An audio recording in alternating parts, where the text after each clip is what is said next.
Montaigu, vous vous reconnaissez dans cette conversion foudroyante? Vous, c'était au Barou, mais finalement, est-ce que vous avez vécu un peu la même expérience? Oui, c'est fou parce que on peut citer Claudel aussi, on peut citer Charles de Foucault, toutes ces conversions radicales. C'est vraiment ce sentiment d'un amour plus grand que nous, de se sentir aimé alors qu'il n'y a rien, on ne le mérite pas, et ces larmes aussi, là, à chaque fois c'est les larmes, c'est vraiment quelque chose, on redevient un enfant, ça nous emporte, c'est sublime.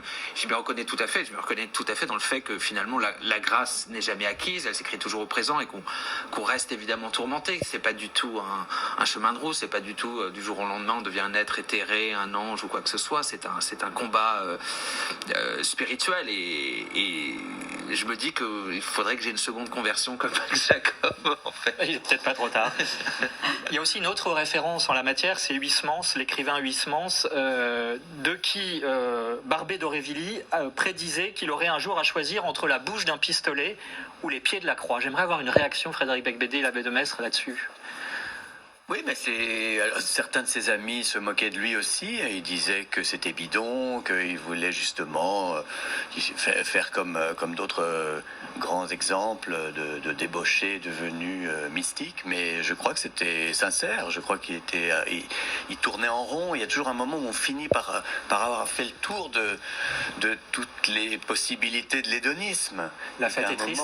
Mais on a besoin, oui, peut-être, oui, on a besoin de chercher au-delà.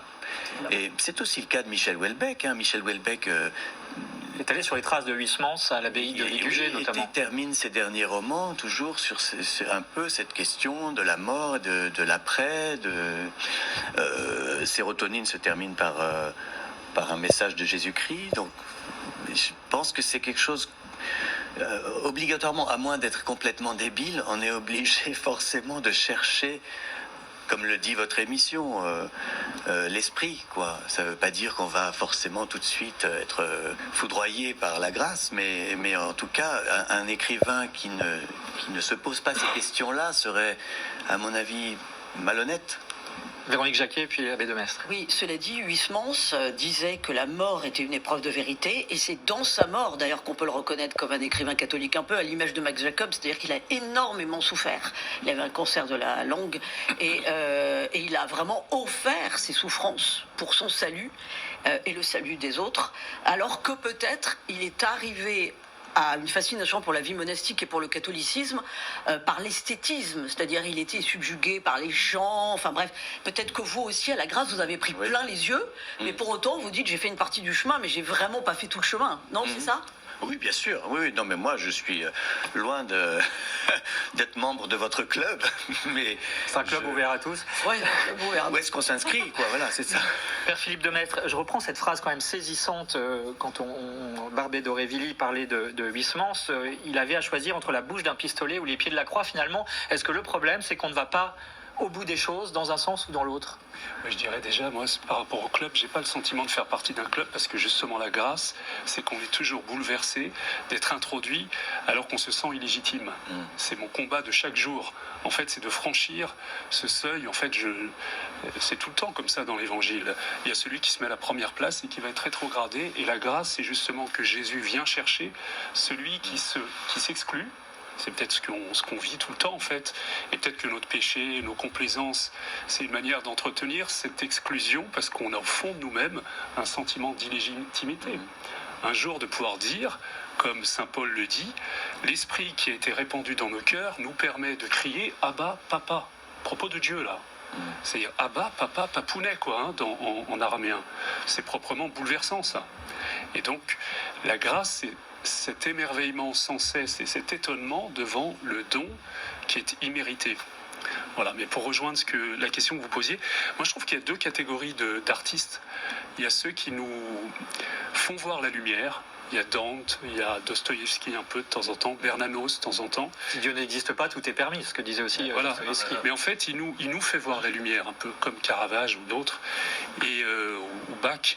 Et puis il y a ceux qui nous font voir, ça c'est Houellebecq, c'est la tristesse de ne pas être un saint. C'est-à-dire en clair-obscur. Ou Huysmans, c'est ça en fait. On ne voit jamais, ou même Mauriac.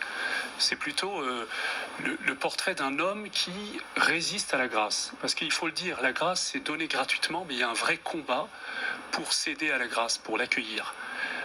Peut-être que moi personnellement, celui qui l'a le mieux traduit, c'est Clive Staples Lewis.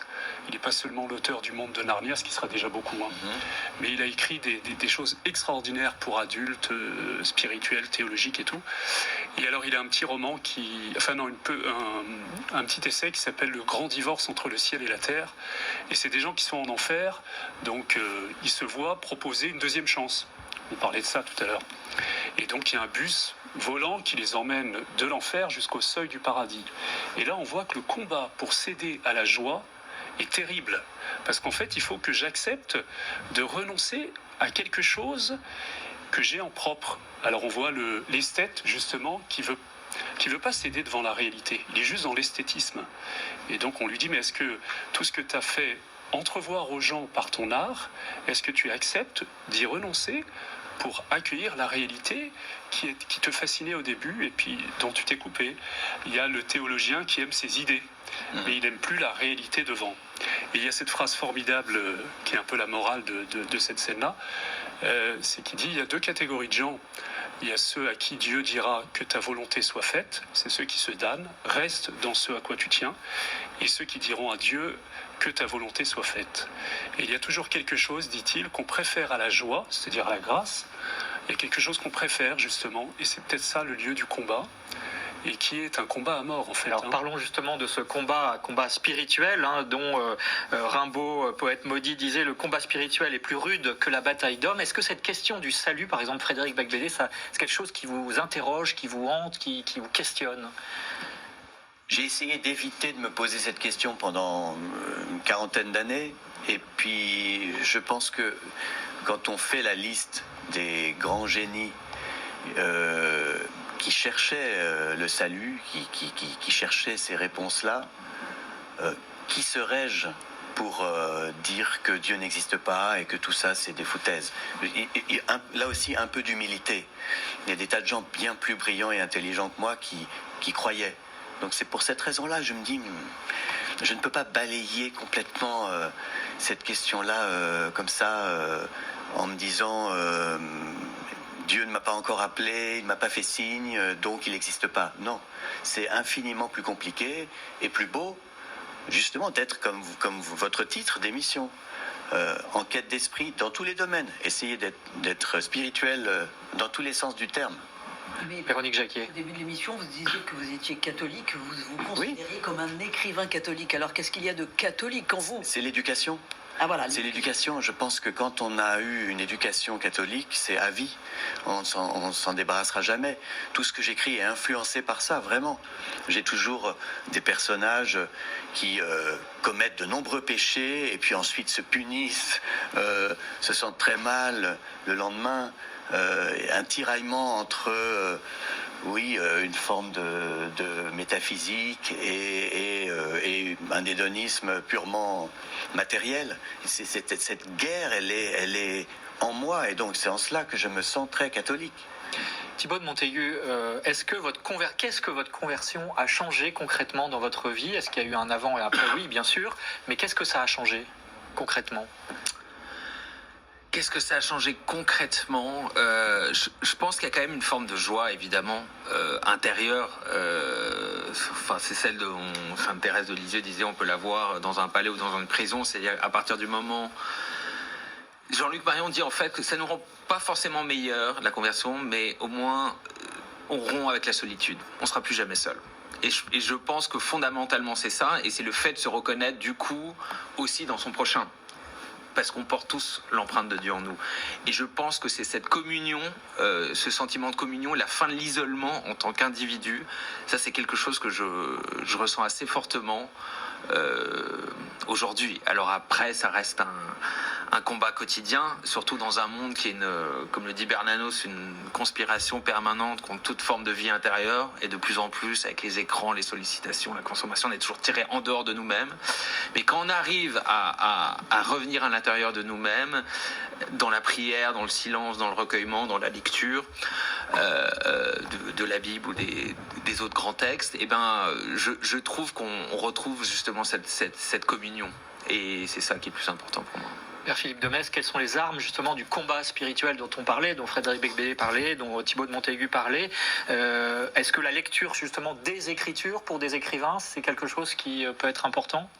Oui, l'écriture, les Écritures, comme on dit, en fait, c'est pas le Coran, c'est pas une parole qui tombe du ciel et qui est désincarnée et qui tomberait comme une météorite. C'est une histoire.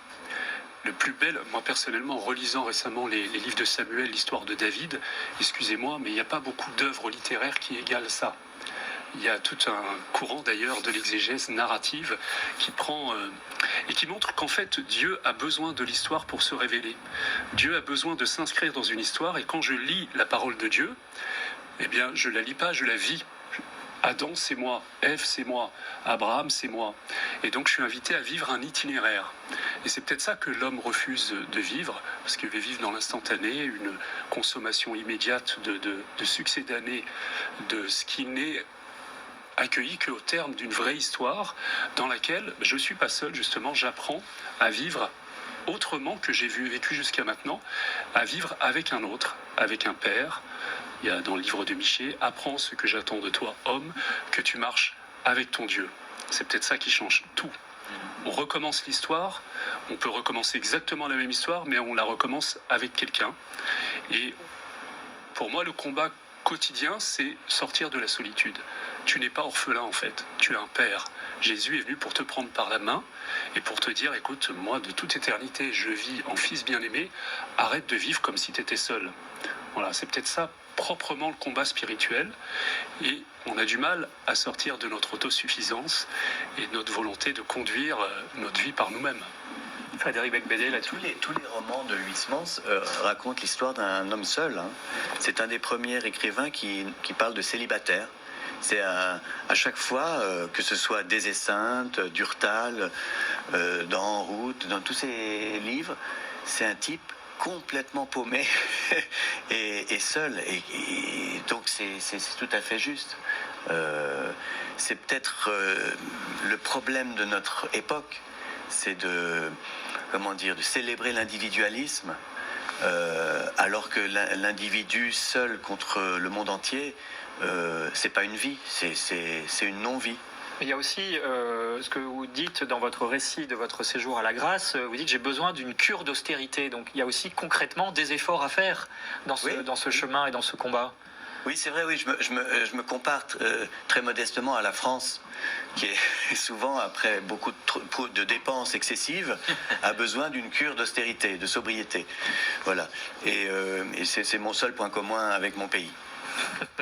La notion de sacrifice, Thibaut de Montaigu, ça vous parle? C'est quelque chose qui, dans ce combat justement spirituel dont on parle, de fait de devoir faire des efforts, c'est pas forcément, enfin je veux dire, pourquoi on les fait finalement, ces efforts?